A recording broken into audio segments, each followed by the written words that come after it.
जय हिंद दोस्तों, स्वागत करता हूं आप सभी का क्रेजी जीके ट्रिक चैनल पर। 23 फरवरी 2023 के सबसे पहले इंपॉर्टेंट डेली करंट अफेयर्स को आइए देखते हैं। तो पहला प्रश्न आप सभी के सामने रहा। Dada Saheb Phalke international film festival award घोषित कर दिए गए हैं। तो किस फिल्म ने बेस्ट फिल्म का अवार्ड जीता है Dada Saheb Phalke international film festival में? तो बेस्ट फिल्म का अवार्ड मिला है द कश्मीर फाइल्स को। द कश्मीर फाइल्स जो है सबसे बेस्ट फिल्म बनी है इस अवार्ड में। दोस्तों इसके अलावा और भी विनर्स हैं जो आपसे एग्जाम में पूछे जा सकते हैं। एक एक करके मैं सारे पॉइंट बता रहा हूं, आप नोट करते जाइए। सबसे best film the Kashmir file है। सबसे बेस्ट डायरेक्टर आर बाल्की हैं। चुप रिवेंज ऑफ द आर्टिस्ट के लिए बेस्ट डायरेक्टर मिला है। बेस्ट एक्टर किसे मिला है? ब्रह्मास्त्र मूवी के लिए रणबीर कपूर को। बेस्ट एक्ट्रेस घोषित हुई है गंगू भाई कठियावाड़ी फिल्म के लिए आलिया भट्ट। ठीक है, आप स्क्रीनशॉट ले सकते हैं मेरे साथ। सारे पॉइंट नोट करते चलिए क्योंकि नोट करने में ज्यादा याद होता है। बेस्ट प्रॉमिसिंग एक्टर बने हैं कंटारा मूवी के लिए ऋषभ शेट्टी। आपने इनकी एक्टिंग देखी होगी कंटारा मूवी में, जो अपने आप में एक मेमोरेबल मूवी है। सहायक भूमिका में सबसे बेस्ट अभिनेता बने हैं मनीष पॉल जुग जुग जियो मूवी के लिए। फिल्म उद्योग में उत्कृष्ट योगदान के लिए रेखा जी को चुना गया है। वहीं पे दादा साहब अंतरराष्ट्रीय फिल्म पुरस्कार में मोस्ट वर्सेटाइल एक्टर चुने गए हैं अनुपम खेर। सबसे बेस्ट पुरुष गायक बने हैं सचिन टंडन मैया मैनू गायन के लिए। सबसे बेस्ट महिला गायिका बनी है नीति मोहन मेरी जान, जो गाना गाया था इन्होंने। और Dada Saheb Phalke international film festival award के बारे में यहाँ पर हम बात करेंगे। तो दोस्तों ये जो DPIFF फेस्टिवल है 2012 में स्थापित किया गया था। संस्थापित किया यानी इसकी घोषणा हुई थी 2016 में स्थापित किया गया। ठीक है, तो ये जो है 2016 में स्थापित किया गया। 2012 में ऐसा बोला गया कि हम स्थापित करेंगे, लेकिन परमानेंटली 2016 से स्टार्ट किया गया इस अवार्ड को। देखिए किसकी याद पर? तो स्वर्गीय श्री धुंडीराज गोविंद फाल्के की विरासत को आगे बढ़ाने के लिए शुरू किया गया था। Dada Saheb Phalke international film festival में दादा साहब फाल्के को भारतीय सिनेमा का पिता कहा जाता है। He is known as the father of Indian cinema. दोस्तों भारत का एकमात्र स्वतंत्र अंतरराष्ट्रीय फिल्म महोत्सव कहलाता है DPIFF। ठीक है दोस्तों, भयानक सर्दी हुई है।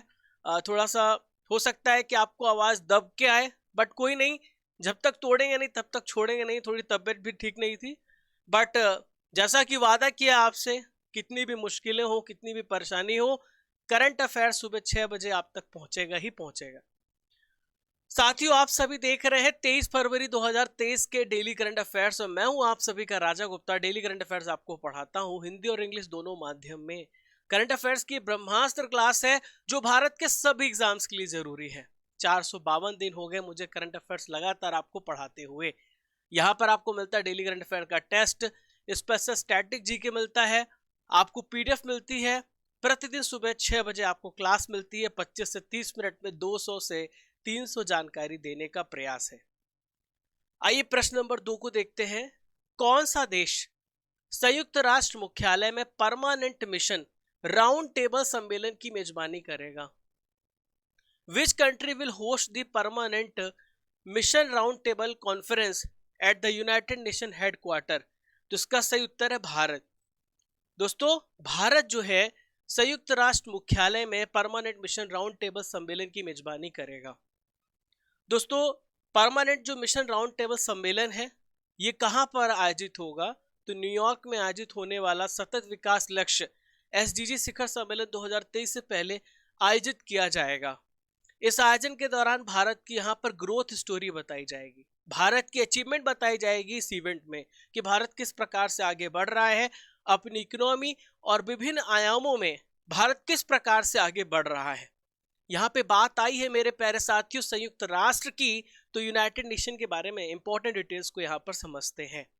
तो यूनाइटेड नेशन की स्थापना 24 अक्टूबर 1945 को हुई है।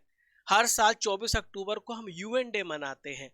संयुक्त राष्ट्र के 6 बॉडी हैं, 6 प्रमुख अंग हैं। यहाँ की जो भाषाएं इस्तेमाल की जाती हैं वो है अरबी, चीनी, अंग्रेजी, फ्रेंच, रूसी और स्पेनिश। हेडक्वार्टर कहाँ पर है? तो न्यूयॉर्क में इसका हेडक्वार्टर है। इसके महासचिव है एंटोनियो गुटरेस। 193 मेंबर है। अभी लास्ट में जो मेंबर बना वो साउथ सूडान देश था। उत्तर भारत में पहला परमाणु ऊर्जा संयंत्र किस राज्य में बनाया जाएगा? In which state the first nuclear power plant be built in north India? इसका सही उत्तर है हरियाणा। हरियाणा राज्य में उत्तर भारत का सबसे पहला परमाणु ऊर्जा संयंत्र बनाया जाएगा। ठीक है, तो first nuclear power plant Haryana को मिल गया है। केंद्रीय मंत्री जो कि भारत के पृथ्वी एवं विज्ञान मंत्री हैं, जितेंद्र सिंह ने यह बात बताई है। हरियाणा में कहां पर स्थापित किया जाएगा? तो हरियाणा में ये गोरखपुर में स्थापित किया जाएगा और इस प्लांट की कैपेसिटी है 1400 मेगावाट। कितनी है? 1400 मेगावाट। क्लियर है दोस्तों? यहां पर हम डिस्कस करेंगे भारत में इंपॉर्टेंट एटॉमिक रिएक्टर्स। ठीक है, आप यहां पे मैप में भी देख सकते हैं, इमेज भी मैंने ऐड की है। मैं आपको यहां पर इंपॉर्टेंट न्यूक्लियर रिएक्टर्स के बारे में बता रहा हूं। काकरापार गुजरात में है, कलपक्कम तमिलनाडु में है, नरोरा यूपी में है, Kaiga very very important Karnataka में है, रावत भाटा राजस्थान में है, तारापुर महाराष्ट्र में है, कुडनकुलम तमिलनाडु में है। दोस्तों, परमाणु ऊर्जा भारत में बिजली का 5वां सबसे बड़ा स्रोत है न्यूक्लियर, ये बात आप याद रखिएगा। और भी है, हरिपुर है, बरगी है, कुवाड़ा है, तो ये सारे इंपॉर्टेंट मैंने आपको बता दिए हैं। क्वेश्चन नंबर 4 आप सभी के सामने रहा। दुनिया की सबसे ऊंची फ्रोजन लेक मैराथन किस केंद्र शासित प्रदेश में आयोजित की गई? तो दुनिया की सबसे ऊंची frozen lake marathon Ladakh UT में, लद्दाख केंद्र शासित प्रदेश में आयोजित की गई है। ये फ्रोजन लेक है और यहां पर आप लोगों को देख पा रहे हैं दौड़ते हुए। तो यहां पे इमेज में आपको दिखा देता हूं उस लेक की भी। ठीक है, कितना सुंदर नजारा है, आप देख पा रहे हैं। तो इसे किसने कराया है, किसने आयोजित किया है? तो वहां पर Ladakh autonomous hill development council और इसके अलावा एक और है adventure sports foundation of Ladakh. इन दोनों ने मिल करके इसका आयोजन कराया है। मैराथन की थीम क्या है? The last run. यहाँ पे ये जो झील है इसका नाम क्या है? इसका नाम है पेंगोंग त्सो झील। ठीक है दोस्तों, खारे पानी की झील है ये, विंटर सीजन में जम जाती है, 135 किलोमीटर लंबी है, 2/3 से अधिक हिस्सा इसका चीन के नियंत्रण में है और जो लाइन ऑफ एक्चुअल कंट्रोल है इस झील के बीच से, मध्य से गुजरती है, इसके मिडिल से गुजरती है। दोस्तों, लद्दाख के इंपॉर्टेंट करंट अफेयर्स को देखते हैं। हाल ही में ब्रिगेडियर बीडी मिश्रा को अरुणाचल प्रदेश का नया उपराज्यपाल बनाया गया है। अरुणाचल प्रदेश के राज्यपाल को लद्दाख का उपराज्यपाल बनाया गया है। पहले अरुणाचल प्रदेश के राज्यपाल थे, अब लद्दाख के उपराज्यपाल नियुक्त किए गए हैं। ठीक है, याया त्सो मैंने आपको करंट अफेयर्स में बताया था, यह लद्दाख का सबसे पहला बायोडायवर्सिटी हेरिटेज साइट घोषित किया गया है। 5वां प्रश्न आप सभी के सामने यह रहा। भारत का पहला हाइब्रिड रॉकेट कहां से लॉन्च किया गया? तो भारत का पहला हाइब्रिड जो रॉकेट है चेंगलपट्टू से लॉन्च किया गया। सवाल ये उठता है कि हाइब्रिड रॉकेट होता क्या है, मैं समझाता हूं बहुत ही सरल भाषा में। तो देखिए दोस्तों, चेंगलपट्टू कहां पर है? तो चेंगलपट्टू के पुट्टीपुलम गांव जो कि तमिलनाडु राज्य में है, doctor APJ Abdul Kalam satellite launch vehicle mission 2023 के हिस्से के रूप में विभिन्न राज्यों के स्कूली छात्रों के द्वारा इसे बनाया गया था और यह भारत का पहला हाइब्रिड रॉकेट लॉन्च किया गया है। रॉकेट को बनाने के लिए इसमें 100 स्टूडेंट्स को सिलेक्ट किया गया था। इन्होंने मिलकर के इस रॉकेट को बनाया है। दोस्तों, ये जो हाइब्रिड रॉकेट होता है इसका क्या मतलब होता है? तो देखिए, रॉकेट को ले जाने के लिए प्रोपेलेंट का इस्तेमाल किया जाता है। प्रोपेलेंट को कहते हैं फ्यूल। तो 2 प्रकार का फ्यूल होता है, एक होता है लिक्विड फ्यूल और एक होता है सॉलिड प्रोपेलेंट। ठीक है, तो जब हम लिक्विड और सॉलिड 2 फेज में इस्तेमाल करते हैं तो इसे हम हाइब्रिड बना देते हैं। तो यहां पर देख पा रहे हैं हाइब्रिड रॉकेट में लिक्विड ऑक्सीडाइजर भी है और सॉलिड फ्यूल भी है। इसलिए हम इसको क्या बोल रहे हैं? इसलिए हम इसको बोल रहे हैं कि ये क्या है? मिक्स्ड है। ठीक है, यानी हाइब्रिड रॉकेट है जिसमें लिक्विड और सॉलिड प्रोपेलेंट दोनों का इस्तेमाल किया जाता है। दोस्तों, इसरो की बात आई है। इसरो की स्थापना कब हुई है? 1969 में। हेडक्वार्टर इसका बेंगलुरु में है। एस सोमनाथ इसके प्रेजेंट में चेयरमैन है, अध्यक्ष है।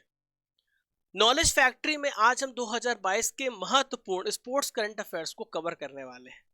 तो देखिए फ्रेंड्स, सबसे पहले बात करेंगे मीराबाई चानू की। कोलंबिया में आयोजित की गई थी वर्ल्ड चैंपियनशिप और इन्होंने इसमें सिल्वर मेडल भारत को दिलाया था। दोस्तों नेक्स्ट है सुकांत कदम, दिग्गज शटलर हैं ये सुकांत कदम। इन्होंने पेरू पैरा बैडमिंटन इंटरनेशनल में स्वर्ण पदक भारत को दिलाया है। नेक्स्ट है फीफा वर्ल्ड कप जो कि कतर में आयोजित हुआ। दीपिका पादुकोण ने ट्रॉफी का अनावरण किया। अर्जेंटीना ने इस खिताब को अपने नाम किया है। तीसरा ब्लाइंड T20 वर्ल्ड कप कहां हुआ? भारत में हुआ, भारत ने जीता है। विजय हजारे ट्रॉफी को किसने जीता है?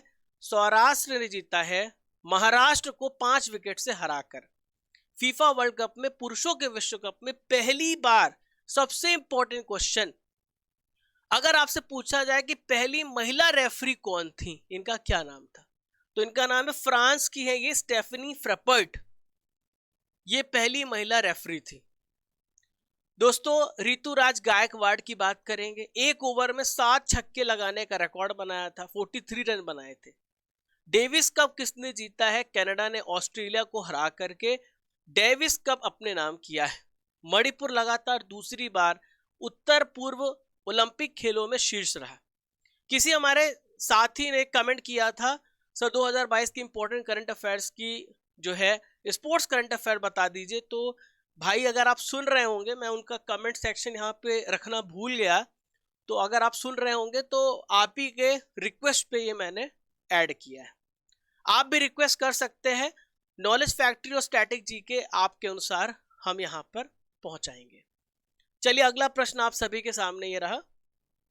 हाल ही में किसने मिस्र में ISSF निशानेबाजी विश्व कप की पुरुषों की 10 मीटर एयर राइफल प्रतियोगिता में स्वर्ण पदक जीता है? तो ये है रुद्राक्ष पाटिल। मिस्र में ISSF निशानेबाजी विश्व कप की पुरुषों की 10 मीटर एयर राइफल में इन्होंने गोल्ड मेडल हासिल किया है। ये है रुद्राक्ष पाटिल जी, ठीक है। तो फ्रेंड्स, रुद्राक्ष पाटिल ने किसको हराया है?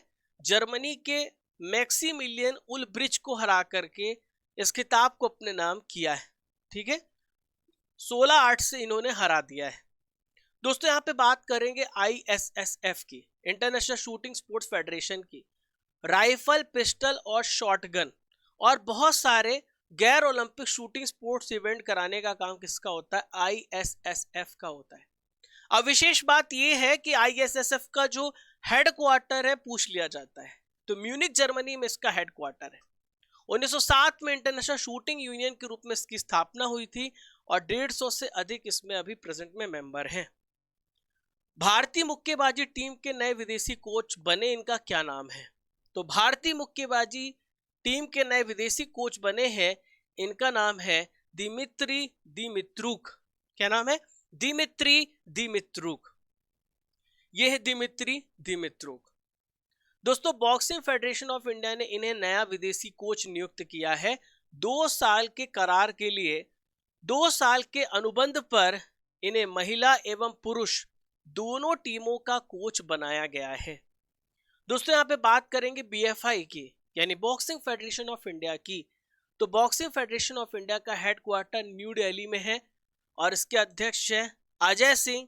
बहुत ज्यादा विवाद में थे, इनसे इस्तीफे की पेशकश की गई थी, इस्तीफा नहीं दिया गया, तो बहुत सारे आरोप थे, उस पर हम बाद में डिस्कस करेंगे क्योंकि डेली करंट अफेयर्स पढ़ा रहे हैं, एनालिसिस नहीं कर रहे हैं। चलिए, माउंट एवरेस्ट के ऊपर कितनी ऊंचाई पर दुनिया का सबसे ऊंचा मौसम स्टेशन स्थापित किया गया? बहुत अच्छा प्रश्न है। तो ये 8,810 मीटर ऊंचे पर दुनिया का सबसे ऊंचा मौसम स्टेशन स्थापित किया गया, वेदर स्टेशन स्थापित किया गया, ठीक है।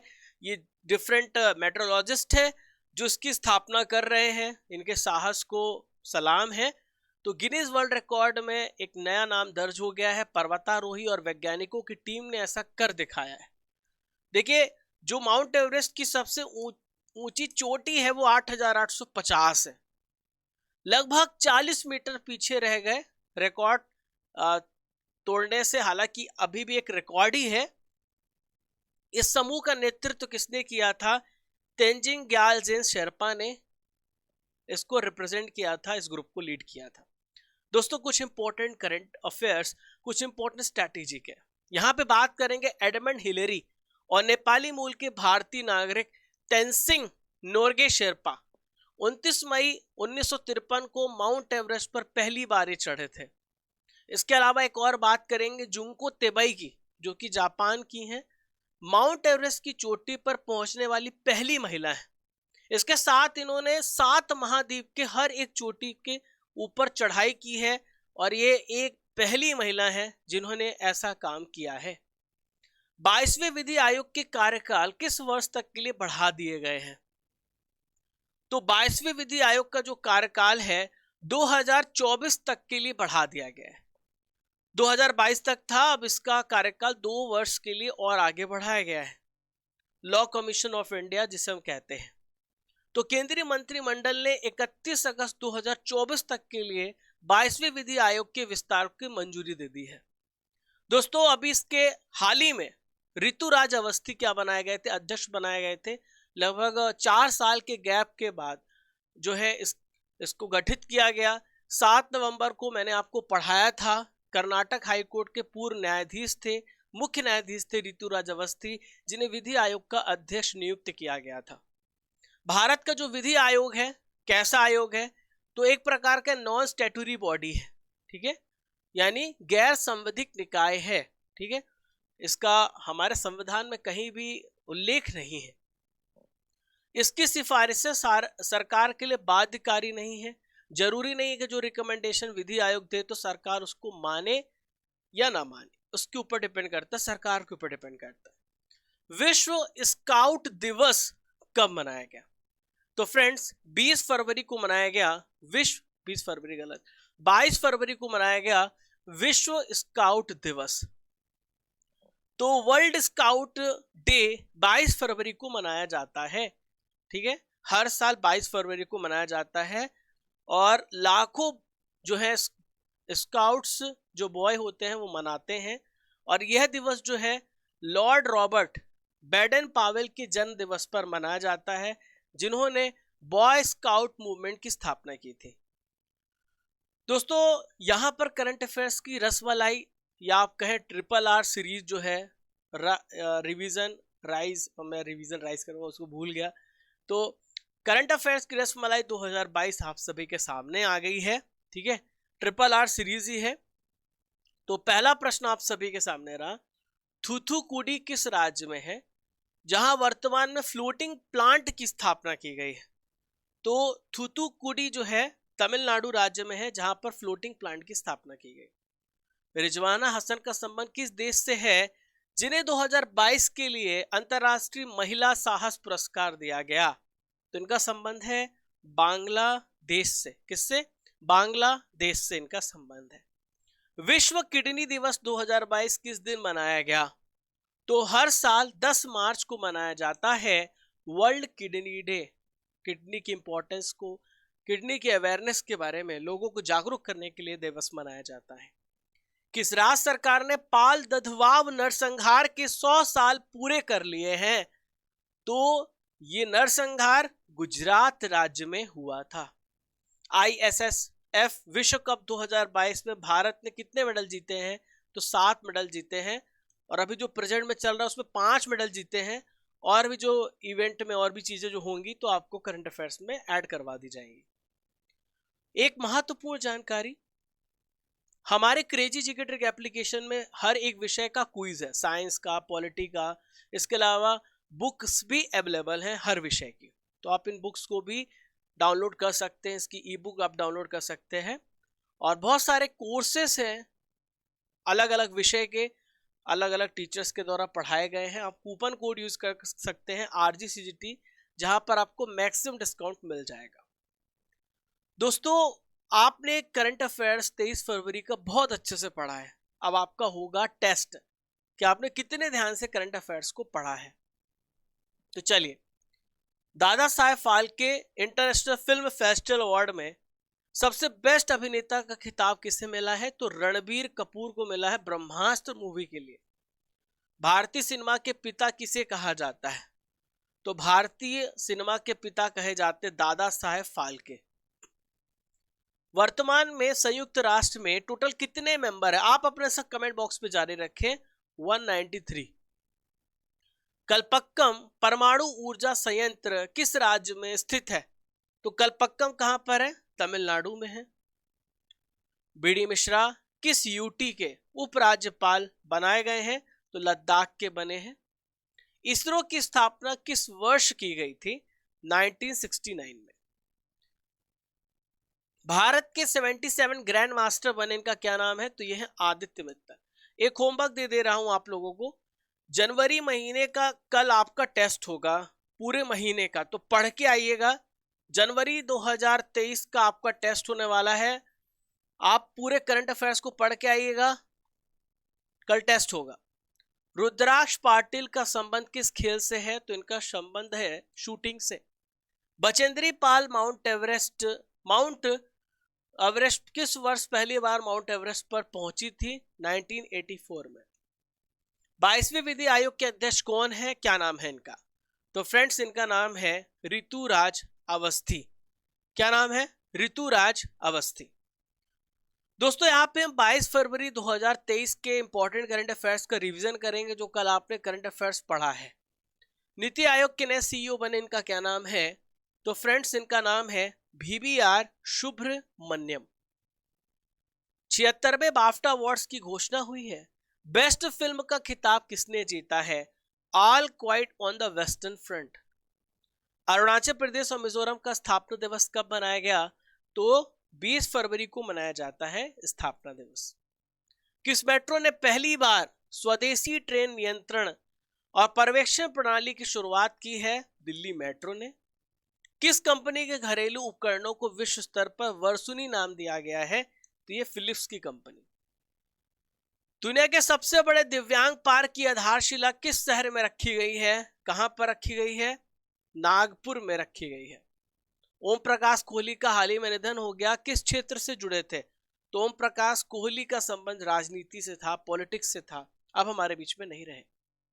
अंतरराष्ट्रीय मातृभाषा दिवस कब मनाया जाता है?